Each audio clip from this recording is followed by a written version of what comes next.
As an Igbo man, if you don't know the plight of the Igbos from 1966 to 1970, you really need to go back to school. I mean, you really need to equip yourself with some academics. Let me put it that way. The event of 1966, what brought in the civil war that massacred over 4.5 to 5 million Igbos, are on display now. There's no doubt about it. That sinister evil plan against the Igbos is now very obvious to the whole world that Igbos have been marked out for extermination at all cost. These people, according to the Fulanis and the Yoruba and baboons, they said that Igbos must be exterminated from the surface of the earth. According to one Babolowo, what did they call him? One Yoruba idiot. He said that even the Trump cannot save the Igbos because they are coming for the Igbos. I would like you to listen to this clip from this our sister, my brother. When I saw this clip, I said, wow. Why is it?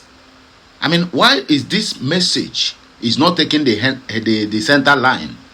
It's not getting the attention it's supposed to get from the we Igbos that the thing is going to affect. Everybody was like, it is normal, let us proceed. They are now they just like giving a dog a bad name to hang it. Now they have come again to tell me that a bloody civilian, just like the military always call it, will then be the one to engineer, because now what they are trying to position Stanley Amandi now is that he is the one that engineered the coup. A bloody civilian. Blood of God. A bloody civilian. If they call a former governor in Igbo State, in Igbo, former minister, retired army general or navy or what I call it, or air force or land force, it would have been very, very easy and better for we to say, yes, maybe somebody who is not even known, say he is the one that orchestrated the coup against Tinubu. I said it earlier on this my channel that if by the end of this whole thing that no Igbo man is involved in this coup, then that means they really want to do their work. But if an Igbo man name is involved, just know it that there is something, a sinister evil plan against the Igbos that have been planned as we are talking right at this moment, and it don't happen. Many people who followed me, who also said all manner of things, now it don't happen for our eyes. On our eye don't open, right? That a common Nollywood actor is now a propagandist who engineered with empty pocket. Do you think the plant coup is just, my brother, a lot of money is involved. A bloody, I beg, what this Adibo Global. We'll come back here for more discussion. I am sorry if I have said too much, but make sure that this message go viral. Please, let this message get the attention that is needed. Please, I beg you. Igbo bloggers, make on a wake up. What they call it? Ibadan and Lagos media propagandists don't start their work again. They have been paid. Don't forget, they don't carry Trump coming. Give one Emeka a screwdriver. Emeka Umabala said that him be the one who invited Trump to come and strike Boko Harams. Instead of them to celebrate him, they badmouth him that he is the one that invited Trump to come and finish Boko Haram. Terrorist. They tried that propaganda with the New York Times. It didn't work out. And since then, they have been planning, how do we indict these people? The opportunity have come now. That Stanley Amandi is now the one who orchestrated the coup before military will carry the coup. Negodanya, just watch this video and then we'll come back for more discussion. Very same pattern that the 1966 coup was tagged an Igbo coup, whereas the Yaribas and the Hausa Fulani soldiers all participated in the coup. In October last year, reports quietly emerged that some soldiers from northern Nigeria had planned a coup but failed. According to the information available at the time, those involved were arrested and taken into custody. However, one thing stood out clearly. None of the people linked to the alleged coup plot were Igbo. Because of that, the story did not receive much attention. It did not trend. It did not dominate headlines. The so-called national media barely pushed it. The matter was treated as something minor and quickly buried. Fast forward to yesterday, Stanley Amadi, a well-known Igbo Nollywood actor, was suddenly named as a so-called propagandist linked to that same coup plot. Almost immediately, the story exploded everywhere. Social media went wild. Television station picked it up. Newspaper rushed to publish it. The Lagos Ibadan media space amplified it non-stop. Those who were openly hostile to the Igbo people were excited. Some were even celebrating. At last, they felt they had achieved what they had been searching for, which is a way to force an Igbo identity into the coup narrative. For months, there had been no real noise about the alleged coup. But the moment an Igbo name was introduced, the story suddenly became urgent, sensational, and worthy of national outreach. That alone raises serious questions. One must ask plainly, where in the world do professional military officers involve ordinary civilians, let alone actors, in planning a military coup? Coups are internal military affairs. They are planned, executed, and investigated within the armed forces. Dragging a civilian into such a matter looks more like a media strategy than a genuine security process. This was the very same pattern that the 1966 coup was tagged an Igbo coup, whereas the Yaribas and the Hausa Fulani soldiers all participated in the coup. Time and again, the Nigerian system finds ways to link Igbo names to national problems, even when the original facts do not support it. It is as if no major issue is complete until an Igbo face is attached to it. This is the injustice Ndi Igbo have lived with for decades in this contraption called Nigeria. The truth is painful but clear. The Nigerian entity, as it currently operates, has become a powerful weapon designed to constantly weaken, accuse, and isolate the Igbo people. When others are involved, the system stays quiet. When an Igbo name appears, the noise begins. This is not justice. This is not fairness. This is not unity. Still, despite the bias, Ndi Igbo have learned resilience. We have survived worse. We will continue to stand firm, speak out, and raise our voices against false narrative and targeted oppression. We will not allow lies and propaganda to define us. No matter how powerful the system appears, truth has a way of standing tall in the end, and we will continue to raise a standard. Exactly. Don't forget to register for our ebook. This message is an eye-opener.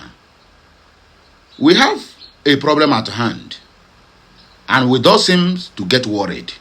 I mean, the Igbos, we have a very big problem at hand.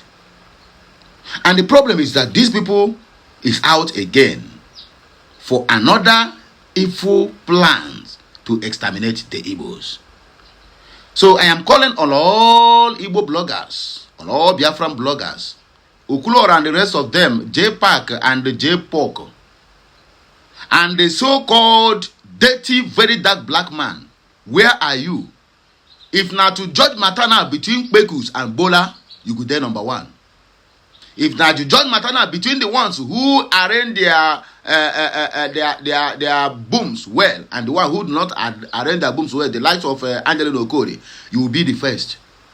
Now, notice this is matter of national importance. Maybe they will call it a national unity or whatever. Where is that dirty, very dark black man? If not to attack B-Lord. And some idiot will say, hey, after everything the dark man do to the Igbos, now they are calling him out because of a B-Lord. I ask question, what have very dark man done to the Igbos? I don't understand how these people reason. A country and a nation Somebody, I mean, people who surpasses the great-great-grandfather of a so-called very dark man. The very dark man who come out from nowhere and have been the one helping the Igbos. Are you people daft or what? What is up that on our head itself? Waiting did this on our head. No, very dark man is the one who helped the Igbos during the 1967 pogrom against the Igbos down to 1970 and thereabout. It's only the Igbo that think that the war between Nigerian and the Biafran have ended. But the Nigerian government said it has never ended. Because as I'm talking to you now, our region has been militarized, politicized. Our region have been bastardized by all manner of insecurity by the government of the day. And then somebody will tell me that this one do this and this one do that.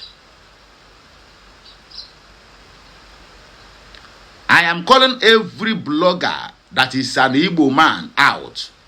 If you did not say anything about this Stanley Amandi issue, and you are a blogger, and you claim to love the Igbos, I am calling all my brothers and sisters. If you are following them, my brother, unfollow all of them. Even all the host superstars.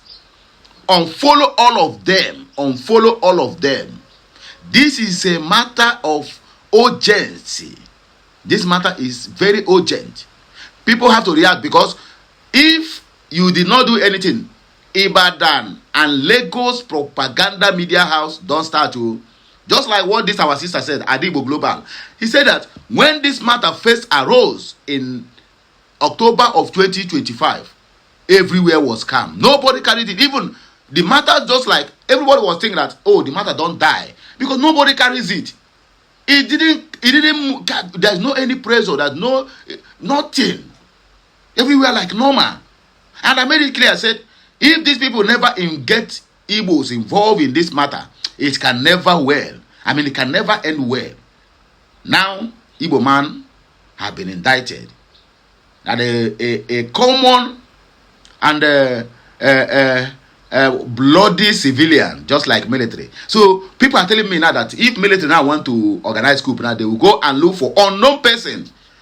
If they want to get the Igbos now, why don't they say, Obi Kubana is the one who, or Kubana chief priest, or Ezendiara, Imoni Joizaza. Okay, all these ones are working with them. So they cannot get them that easily, because they are working with them. In fact, they are their errand boys. Okay, why then since they hate P2B, why can't they say P2B? At least people will begin to contemplate. Now let us see the evidence. You are calling a bloody civilian, a poor rated church rat for that matter, because you want Igbos to get involved in it at all cost. Let me tell you, let me drop this one now, because some people will say now, hey, you talk too much. Let me say this one. This is not the end of it. They will still indict more Igbos in this to make sure that they end up cooking it and said it is an Igbo coup. Go and mark my word. It is not yet done. Tomorrow night they will tell you now that Stanley Amandi mentioned one another Igbo man. Yes. They are going to force this guy now to mention somebody that is going to pain the Igbos if that person's name is involved in the case. That will make the Igbos to react, and then they'll begin to shoot Igbos, the innocent Igbo youths. Mark my word. Just mark. Today is 1st of February, right? Happy New Month. I didn't wish on a Happy New Month self. Happy New Month to you all. But I tell you this, mark it. Today is 1st February 2026. Stanley Amandi is going to be coerced, either hypnotized or forced to call somebody that when we hear about that name, then everybody will begin to run scatter. And by that time, the media house will be carrying it. They will also go and pay New York Times now to say, oh, now the coup is an Igbo coup. All they are doing is don't make sure that they turn the face of Donald Trump from helping the Biafrans regain their freedom. All these things is what now it's going to be on the top media now. Before you know it, in the BBC will carry it. Oh, Igbos are now the one planning coup using a Nollywood icon. They will even call it a Nollywood superstar. Who knows Stanley Amandi? Apart from the Igbos where they watch him, where they mumu self, the guy cannot even play any good role. There's no any good role. Have you even seen that guy play or becoming a rich man? It never happened. So tell me, somebody who keep on acting poor because he is a poor church rat, big man role cannot fit him. That is the one they said he is among top military officials to plan a coup against the government of Tinubu. And everybody was quiet. All our bloggers, everybody was quiet. All our social media influencers, everybody was quiet. Everybody was they minded their business. Even most of them now would have even concluded, yes, maybe he did it. He's a propagandist. He engineered the coup. Let us go to the comment section because the more I read this thing, the more I begin to get agitated and angry and irritated. KK said, this story is not clear. What is this actor relationship to the presidency? Maybe he wants to overthrow, then they will make him the presidency, right? God of mercy. Let's see reply. You will find people who will tell you he did it. Just wait and see. Just wait and see. Nkechi Duru said the matter me. They said he is the one to do the media the media part of it. Future Kingdom said, I swear, Israel Carlo said, coup is mostly done by military. This is pure allegation. Sifan said, Yoruba's propagandas on it again. Opera said, I love my dear sister. Ako Adada said, voice of a great woman. The Lord said, God bless you, Adigbo. I am interested in Igbo language. Thanks. Okam Kalu said, God bless you, my beautiful sister. God bless Biafra, and God bless all Igbo people. Okay, seems like everybody is in favor of our sister and the message at hand. Anyway, let me not waste much of your time. Like, share, comment, and make sure you keep subscribing for more interesting videos coming your way. And I will still hear my voice again when I come back. Another news that is loading is how Bianco Ojukwu was disgraced in Turkey after he's following them. By Dele Alake, somebody who posted the video said there is by another. No, it's by Dele Alake. If you see how they are dragging this woman, like I passed my neighbor generator, my brother, in fact, your happiness will know no bound today. Have a nice day. Happy new month. It shall be well with all of us. Please help me to share this message and follow us on all our social media handles. It shall be well with you. Kachineke mezi ogu.